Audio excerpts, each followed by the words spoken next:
어쩌면 미국이 이미 때린 화웨이보다 지금 때린 SMIC가 시진핑의 눈에서 더 많은 즙을 짜낼 만한 조치입니다. 미국으로부터 기술 독립을 하기 위한 중국의 반도체 굴기, 그 핵심에 있었던 필수 기업이 SMIC였기 때문인데요. 그리고 재밌는 것은 미국이 중국을 때렸는데 애꿎은 일본도 옆에서 함께 울게 생겼으며 가만히 있던 우리 한국은 갑자기 웃게 되는 기이한 상황이 펼쳐지고 있습니다. 워싱턴 포스트는 미중 간의 무역 긴장 고조로 중국 최대 반도체 기업에 대한 기술 수출이 제한되었다 보도하고 있습니다. 미 상무부는 SMIC가 중국의 군대를 도울 수 있기 때문이라 그 이유를 밝혔다는데요. 워싱턴 포스트가 검토한 기관의 상한 사본에 따르면 미국이 가진 특정 기술을 SMIC에 수출하기 위해서는 미국의 허가가 필요하며 이에 대한 미국 기업들에게 통보를 한 상황이라는 것입니다. 그 물증이 있고 없고를 떠나 중국의 군사 확장에 대한 전 세계적인 우려라는 명분이 있기에 이렇게 밀어붙일 수 있는 미국인 것인데요. 반대로 중국 입장에서 보면 이렇게 미국의 좌지우지되는 자신들의 국가 운명을 벗어나기 위한 몸부림으로 만든 것이 반도체 굴기, 즉 SMIC이기 때문에 제대로 타격을 입을 수밖에 없는 것입니다. 로이터 통신의 보도와 함께 관계자들의 전망에 따르면 미국의 SMIC 제재로 인해 한국의 삼성전자 등이 반사 이익을 볼 수도 있다는 긍정적인 의견들이 등장하고 있는데요.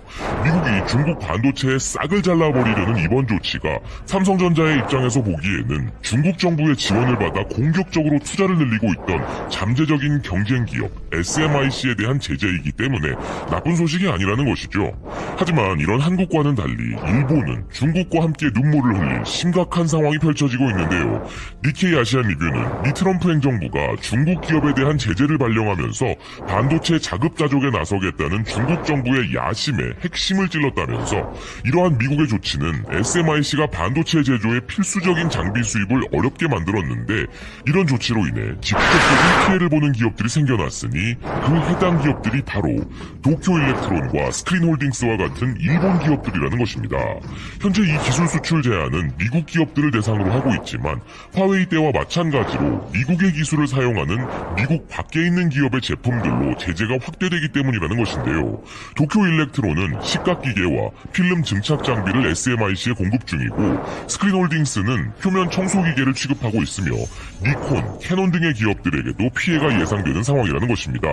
더 넓은 시각에서 보면 이 규제는 중국의 첨단 산업에 골칫거리를 던져 반도체 자금률을 높이고 미국에 대한 의존도를 줄이려는 시진핑의 계획을 좌절시킬 위험이 있다는 기사는 SMIC 자체가 중국 정부로부터 자본 투자를 받은 기업이고 메이드 인 차이나 2025 구상에서 SMIC가 꿈을 실현하기 위해서는 일본의 반도체 장비가 있어야 하는데 그 부분이 막히게 될 상황이라는 설명인데요. 이런 조치가 본격적으로 취해지면 이렇게 중국이 힘들어질 것은 말할 것도 없고 반도체 장비에서 강점을 가진 일본은 물건을 팔아먹을 마켓에 구멍이 나버리는 미국 혹은 우리 입장에서는 일타 쌍피의 효과가 발생해버리는 것이죠. 구체적으로 중국과 일본이 어떤 타격을 받느냐 하는 부분에서는 월스트리트의 기사를 참고할 만한데요. SMIC에 대한 제재는 대만의 TSMC와 한국의 삼성전자와 같은 주요 경쟁사를 따라잡는 것을 거의 불가능하게 만들 것이라는 기사는 현재 5%의 점유율을 가진 SMIC가 기술 격차를 줄이기 위해 77억 달러의 투자 자금을 모았지만 미국의 제재로 인해서 미국의 기술이 반영된 일본 기업으로부터 반도체 제조 장비를 구매할 수가 없게 되어버렸다는 것이죠. 즉 정부를 등에 업고 무서운 속도로 삼성전자를 위협하려면 막대한 자본으로 생산 라인을 넓히고 기술 개발을 해야 하는데 그런 중국의 계획에 브레이크가 걸린 상황인 것이죠. 이번 조치로 SMIC의 주가는 이미 심각한 타격을 받고 있는 반면 업계의 경쟁자들에게는 도움이 되고 있는 상황이 벌써 드러나고 있다는 기사도 이어지고 있습니다. SMIC와 정면으로 경쟁 중인 대만의 유나이티드 마이크로 일렉트로닉스와 뱅가드 인터내셔널 세마이컨덕터의 주가는 각각 10%와 9% 상승하였으며 한국의 DB 하이텍 역시 상승하는 등 경쟁업체들의 반사 이익이 나오고 있다는 것이죠. 그런데 이에 대한 중국의 반응들도 흥미롭습니다. 먼저 SMIC는 아직 그들은 미국 정부의 공식적인 통보를 받지 못했고 미국이 주장하는 군사적 사용과 용납할 수 없는 위험에 대한 언급이 없었다면서 현재 SMIC는 중국군과 전혀 남녀 관계가 없고 군용 제품도 제조하지 않으며 민간 및 상업 기업들에게만 제품과 서비스를 제공한다는 사실을 반복해서 이야기하고 있는데요. 이런 미국의 중국 기업에 대한 제재는 미국에 큰 횡재를 안기지 않으며 그저 11월 대선을 앞두고 정치적인 이득을 위해 필사적인 압력을 가하고 있는 것으로 중국은 분석하고 있다는 것입니다. 또한 베테랑 업계 분석가인 마 지후아는 이것은 허풍에 가깝다면서 중국은 이런 협박에 저항할 수 있는 동시에 반도체를 자급할 수 있는 기술을 개선해야 하며 미국의 제재는 결국 빈손으로 끝나거나 더 많은 것을 잃게 될 것이라 주장했습니다.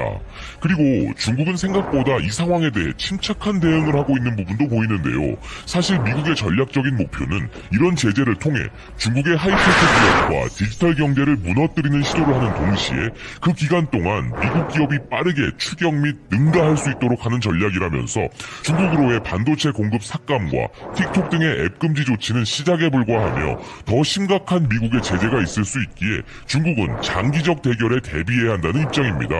그리고 아까 말씀드렸던 것처럼 피해는 중국이 아니라 미국으로 돌아갈 것이라는 주장도 그들은 하고 있는데요. 현재 미국의 이런 조치는 전 세계를 놀라게 했고 비생산적인 결과를 초래한다면서 미국의 주가, 특히 금융주와 기술주가 최근 손실을 입은 것을 언급하며 미국 기업들이 그 피해를 보게 될 것이라 주장하고 있습니다. 그리고 미국의 반도체 기업들은 중국으로의 반도체 공급 물량이 금지되면 이 부분을 메꿀 다른 나라가 존재하지 않으며 미국 기업들이 공동으로 미국 정부에 불만을 제기할 수 있는 한편 미국 판사조차도 미 정부의 오만하고 불합리한 관행을 받아들일 수 없다고 말했다는 것입니다.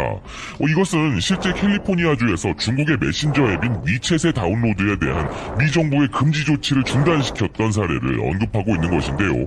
이러한 예상치 못한 결과를 통해 미국이 오히려 심연의 위기에 처해 있음이 드러나고 있으며 트럼프가 고집스럽게 계속 제재를 이어가려면 미국 기업의 피해를 감수하면서까지 중국 기업을 공격하거나 미국 기업의 발전을 막는 결과를 초래할 수밖에 없다며 자신감을 표출하고 있는 중국입니다. 이런 주장들이 단순히 중국의 발악이라고 보기엔 꽤나 설득력이 생기고 있는 부분도 일부 있는데요. 앞선 월스트리트 저널 기사의 마지막 부분에는 장기적으로 보면 미국, 일본 및 네덜란드를 포함한 모든 반도체 제조 장비 업체에 큰 피해를 줄 수 있고 특히나 미 캘리포니아에 기반을 둔 램 리서치의 지난 분기 매출의 3분의 1이 중국향 매출이었던 것을 보면 트럼프가 미국 기업을 때리는 것은 자멸이라고 하는 중국의 주장이 허언이 아닌 것만큼은 분명해 보이는 상황입니다.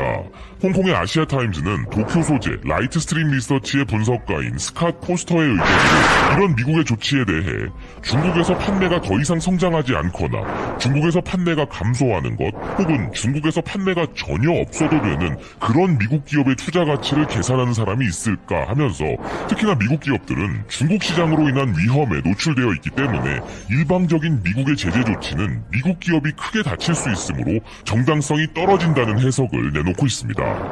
이러한 미중 전쟁에서 우리는 중립선언이 최고의 입장이겠으나 현재 미 국무부 폼페이오 장관과 중국의 왕이 외교부장이 연달아 한국을 방문하는 것만 봐도 한국의 입장 표명에 대한 그들의 압박이 있을 것이라는 예측이 가능한 상황인데요. 아무쪼록 한국과 한국 기업들은 피해 없이 실익을 거둘 수 있는 방향으로 사태가 진행되길 바란다.